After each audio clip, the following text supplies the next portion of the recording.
Pull out your hose and grab your can. We're about to integrate another Pest Geek podcast. Hi, everybody. Frank Hernandez here, and welcome to the Pest Geek podcast, bringing you the latest information on pests, products, and politics from today's leading industry sources to help you start, manage, and grow your pest control business.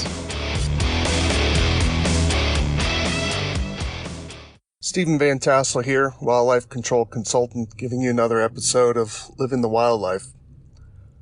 Wanted to talk today about dealing with difficult, or maybe I should just simply say angry clients. A client that was just simply angry for whatever reason at your service. And the reason why this came up is I was spending some time with a friend of mine because I like to do ride-alongs whenever I can.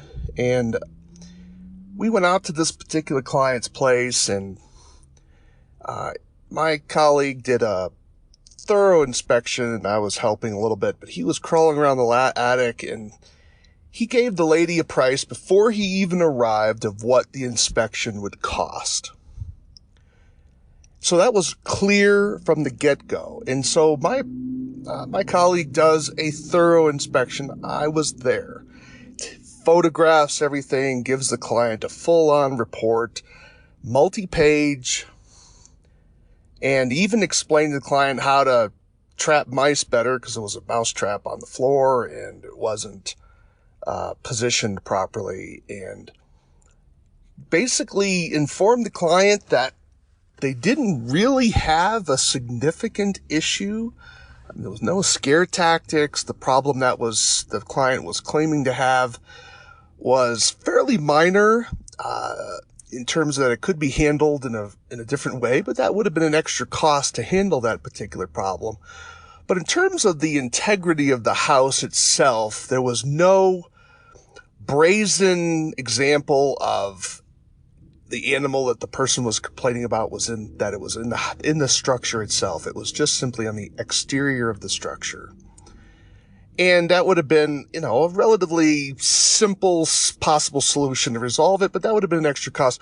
But the bottom line was, there was no scare tactics. He wasn't simply inventing a ghost animal in the attic and then selling him a full-on exclusion, blah, blah, blah. I mean, he was really doing the job right. The lady seemed completely fine at the house. My colleague was spending some time there. I was taking some photographs and learning some things, picking up some items, and, it seemed like a run-of-the-mill type of call, in terms of the inspection and what the advice was to the client. And then all of a sudden, later on that day, my colleague's getting a phone call from the lady, and she's angry that she spent this money, and he's like, well, I told you that this was what it was about before we even arrived.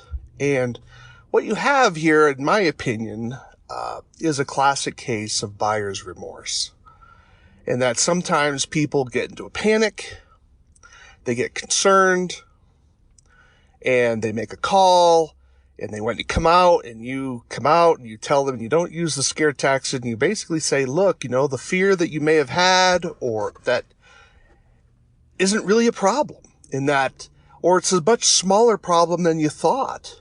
And so the person saying, well, I spent all this money, and they don't feel the satisfaction. It's sort of like when you go to a doctor and you spend, we'll say $150 for an office visit, and they say, yeah, you have a cold, go home, take some aspirin or Tylenol or whatever the doctor told you to take, and you're fine. And you're like, well, I want the codeine, and I want the cough syrup, and I want this, that, and the other thing. I want the antibiotics.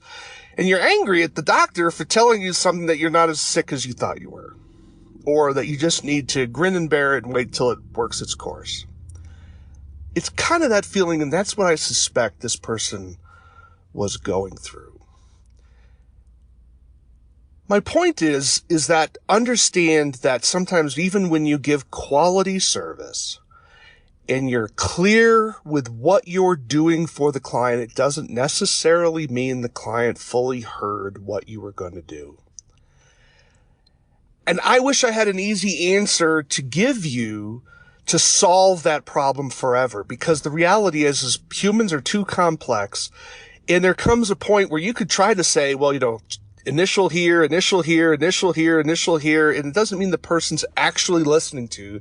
You could try to explain all this over the phone, but sometimes when people are under stress, their frontal cortex shut down because of the adrenaline, and they're simply frustrated and angry. They want someone to come out and take care of it. So my point here is I want you to understand that this is going to happen to you. I hope it doesn't happen very often, but I want you to understand that this can, and if you're in business long enough, it will happen. So how do you avoid this? My answer is you can't. What you can do is reduce the likelihood of it occurring.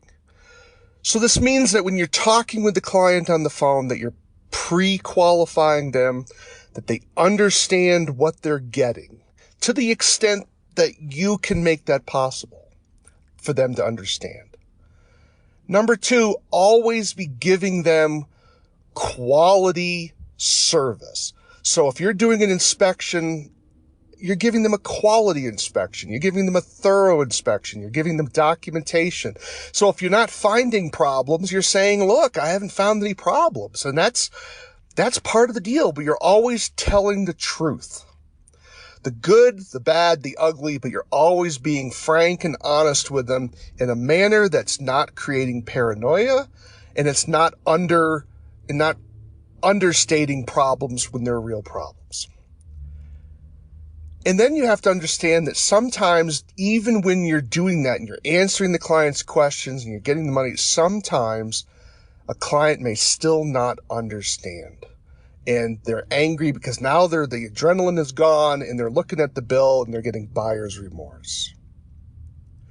But there's also another type of client, a client who is manipulative, who thinks that they're going to hire you and then they're going to threaten you with bad reviews on your website or bad reviews on whatever type of business service that's out there, and put a bad review of your company out there because they're trying to use it as a form of blackmail to get you to lower your price or refund some money and basically get you to work at a lower rate than what you've basically charged your business at. Now, you have a couple of choices with those types of people.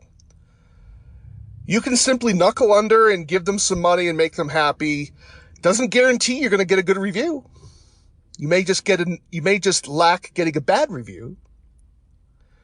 Or you can dig in your heels and simply say, sorry, that was the deal. I've done what I promised that I would do for you. That was the price. Sorry, you're upset about it. And then recognize that you may be dealing with a client who simply goes on a rampage and tries to smear your company online. Now, that's a terrible thing, and it's painful for people. You try to have a good business. You try to take care of your customers. You're trying to do an honest living. But understand that even though you're getting a bad review, you really don't want awesome reviews all the time. Now, that's really counterintuitive because, frankly, if you see something and you get 4 out of 4 stars on everything all the time, doesn't it seem a little fishy to you? So you want to have, at times, some bad reviews, but you may want to consider, you could often have the opportunity to respond to those bad reviews. And that allows people, because sometimes, as terrible it is to say it, sometimes clients are jerks and they're just angry. I mean, maybe your client called you and they're angry because they looked at the bill, and it's not because they're angry, it's because maybe their spouse came home and started a hissy fit about the price. So the client may not even have a problem with you, but their spouse may have a problem with you. So there may be some dynamics in those relationships that you're not even privy to. So my point here is that understand that sometimes you can do everything right and still have a bad experience with your client. That's just the nature of running a business today. But I also want you to always consider, did you do your best, or did you do your standard quality work with that client? And so it gives you an opportunity to do a gut check when you have these criticisms and critical clients. And sometimes when they're unfair, and you have to ask yourself, are they unfair? Are my prices too high? Did I fail to properly communicate to them? And my point here is, if you think you were wrong, man up or lady up and correct it. Sometimes the client is wrong. I don't believe the client's always right. I think that's bunk. If you believe that, God bless you. That's not my philosophy. But I don't think for a moment that the business owner is always right either. And sometimes you may have had a bad day. Maybe you didn't. Maybe you cut corners when you were talking to the client. Maybe there was a miscommunication and you tried to make things right. Work on the way you talk to patients. Learn with your clients. Learn on your processes. Think about what you're doing, because when you're dealing with wildlife, I can't speak as much for insects, although I suspect that people with bed bugs are highly stressed, maybe some cockroaches. But when it comes to wildlife, sometimes people, especially when they're scared, they're stressed, especially if they think something is in their home and it could interfere with them, sometimes the stress level is quite high. You want to make sure your client understands. It's sort of like, when I was a school teacher, one of the things they would say is never try to reason with a kid who's in a rampage, because their adrenaline is so high, they can't reason with you. So you can provide a mountain of arguments and rationality and reasons. The kid won't hear you because their brain is bathed in a pile of adrenaline. Sometimes that happens with your clients too, and only after the stress is gone can they really fully appreciate what you're telling them. Now, what does that mean? It just means that you want to be sure, to the best of your ability, that you're clear and transparent about your fee processes and what you contribute to your clients. It may help you to have a page on your website that says, when you hire us, what should you expect? Visit 1 or visit 2. And so you may want to think about something like that. You want to get your script down and always think about, how do I make this script cleaner, more understandable, better, so I can reduce the risk. But I'll tell you, I don't believe for 1 minute you will always eliminate these types of problems, because sometimes clients are trying to rip you off. And sometimes clients, no matter what you do, won't understand until the adrenaline is gone. I know this is kind of a depressing podcast for you today, and I'm sorry about that, but I want to encourage you to look. If you have occasional issues with some clients like this, look, it's probably not you. If you're getting a lot of them, it's probably you. If you're getting more than, let's say, 1 out of 40, 1 out of 50 clients doing this, I'd be evaluating your processes. But if you're getting, less than that, then you're probably fine. And you just have to realize that some people never listen. And sometimes you may have gotten a spate of clients who just simply are trying to rip you off, or maybe there's some financial stress. But always take the opportunity to evaluate yourself. Understand this is one of the downsides of running your own business. It's part of the job. Correct problems if you've made problems, but stand your ground when you didn't, and be polite, kind, and realize it's just part of doing business. And then also think about, how are you as a customer? How do you treat vendors?